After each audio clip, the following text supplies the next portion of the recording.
Transforming East London is in the name of Assembly Member Jones. Thank you, Chair.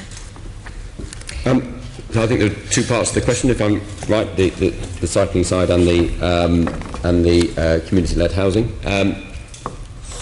Actually, I've read them the opposite way around to how you appear. In relation to cycling, I think there are two or three things we are doing to make sure we are, as you say, seizing the once-in-a-lifetime opportunity. I think we've got a park with 560 odd acres of what is now sort of public open space with pathways, cycleways and accessible cycle-friendly roadways that is being very heavily used by cycle users. I think there's two specific things we're now doing really to try and maximise that benefit. We've been working with the Mayor's Cycling Commissioner to introduce a quiet way, so there's a new east-west route across the park, allowing cyclists to access the park more easily. I mean, there was a lift and a sort of chute, but it'll enable cyclists to come into the park without having to dismount from the Hackney side, but importantly avoiding the Bow roundabout and the Stratford gyratory on their way in towards London, or depending which way they're going. And I think that's an important scheme that we are progressing later this year. And we've introduced, as I'm sure many of you will be aware, the Santander bike scheme that's now come to the park. We've been installing docking stations since the beginning of the year, beginning of the calendar year. We've got 8 docking stations in place. We've got 300 docking points, so making that cycling infrastructure much more available. But I think the other thing to bear in mind, of course, beyond all that stuff, if you like, is the fact we have got a velo park, which we talked about earlier, to the north of the park, which is an absolute centre of different strands of cycling activity. There's obviously the velodrome as a cycle track, but there's road cycling there, there's the BMX track, there's mountain bike trails. So we've got, I think, a real focus of cycling activity in the north of the park, but trying to make the rest of the park as welcoming and accessible for cycling as possible. Well, you talk about that, and we were promised a paradise for cycling, but you're apparently going to open up all the park routes to motorised traffic. Now, that does not fit with a paradise for cycling. When's that going to happen? Well, we're not opening up all the footways and the discrete cycle routes. There's roads, and not all the roads yet have been opened up, so there's roads that will be open up to motorised traffic as well, but I think they have cycle paths as well, and it's not necessary to get up or down or across the park to use them. But and the quality of cycle paths on these roads with the motorised traffic are going to be of high quality, are they? I mean, they're not going to be a metre squashed against the curb. They're going to be I believe there are. I think there are high quality cycle path routes there now. Right. Well, I'm talking about the specific thing you've talked about of opening up to motorised traffic, because if you want a paradise for cycling, clearly you are not going to open it up to motorised traffic, which opens it up to all sorts of potential for conflict.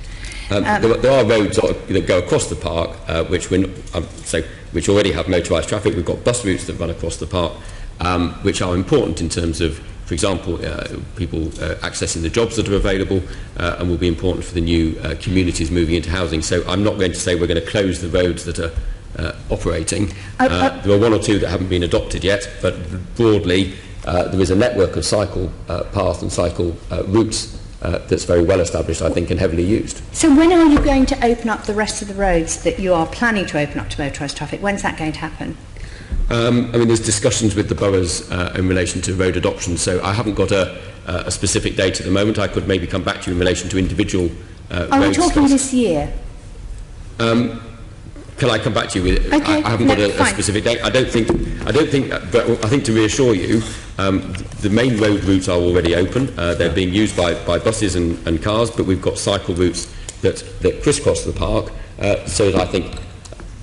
No, I understand. Whether it's a paradise or not, but I think it's very accessible and welcoming for cycling. I'm curious about a feasibility study of improvements to the cycling provision in the Olympic Park that was commissioned by Newham Local Authority, and it was done by John Dales and the Urban Movement Consultancy, and that was due to report in 2015, but nobody's seen sight of that report. I think I'd have to say, if you're saying nobody has, I think I'd have to say I haven't either. So if that's a report by Newham, then it doesn't sound like it's a report by us. But I'd be happy to follow up if I can get the details of it. That would be great, because I thought that you were involved in that. I'm not saying so.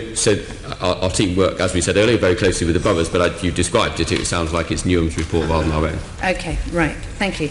I want to move on to the community-led housing. Actually, I am concerned that this is going to be a sort of long, complex process when actually it doesn't need to be, because we already do have the East London Community Land Trust, and they are quite happy to incorporate other people and that sort of thing, instead of setting up a sort of rather long, unwieldy, open tendering process. Well, I don't think we're anticipating anything long or unwieldy tendering. I think we included the requirement for a community land trust in the arrangements we put in place for the developers for Eastwick and Sweetwater.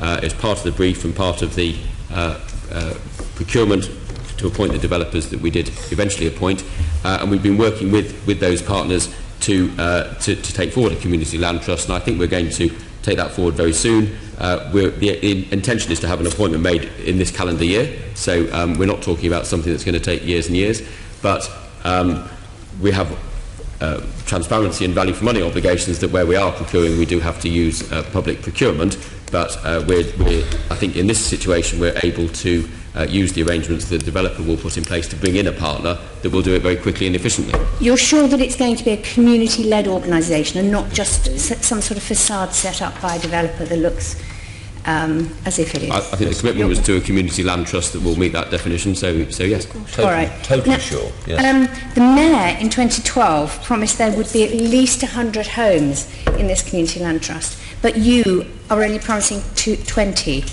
So why is that? Why aren't you fulfilling the Mayor's promise? I think at the time the promise was made, we were looking to deliver some of the homes through the Chobham Manor development that was effectively already contracted. What we're trying to do is honour the Mayor's commitment that there would be a community land trust on the park, and that's what we're delivering through the Eastwick and Sweetwater development. It will have a minimum of 20 units, but I think whether in time we can go further will be something we'll look at. Because I'm sorry, I don't know which one of you said it earlier. Actually, you said you want to make the whole place more sustainable. Now, the beauty of community-led development is that these houses will be affordable in perpetuity. They're not affordable housing that's only affordable once when they're bought, but they actually continue because the houses are sold back to the Community Land Trust and then sold at an affordable rate again. So can you see that maximising that potential could actually be more sustainable than any of the other options that you're looking at? I think we can definitely see there are benefits, and that's why we are wanting to include them in part of this development. But I think it's part of I suppose we've got a mixture of tenure, a mixture of types of housing, rented, owned, and affordable rented, that we're trying to introduce. And I think we're trying to make sure this is a part of the offer. And to the extent it shows those benefits, obviously we'd be happy to extend it as we develop further housing in future years. You don't feel then you can promise me today here that you will actually honour the Mayor's promise? I mean, what's the point of a Mayor making promises if your company is then going to disregard it? Well, I think the Mayor made a promise to deliver a community land trust on the park, which we are going to honour. What we're not able to do at the moment is reach the number of units that was anticipated. Why not? I don't understand why not. I think because delivering a community land trust, in terms of the effectively the impact on the viability of the schemes that we're delivering. You mean about this comes down to money, does it? So it's not about sustainability, it's not about improving things for London, it's actually all down to money. No, it's about all of those things and hitting the right balance. If we don't have schemes that can be delivered sustainably, we wouldn't get the housing we want, and we wouldn't actually get a community land trust out of it. So I think we're trying to hit the right balance that enables sustainable schemes that housing developers can deliver, but provide sustainable solutions that provide the housing London needs as best we can, if you like, within the current policy framework we all operate within. And I might be leaving here, but I'm going to keep an eye on this. I'm going to make your life easier. Oh, you've been warned by the lady. Assembly Member Duval.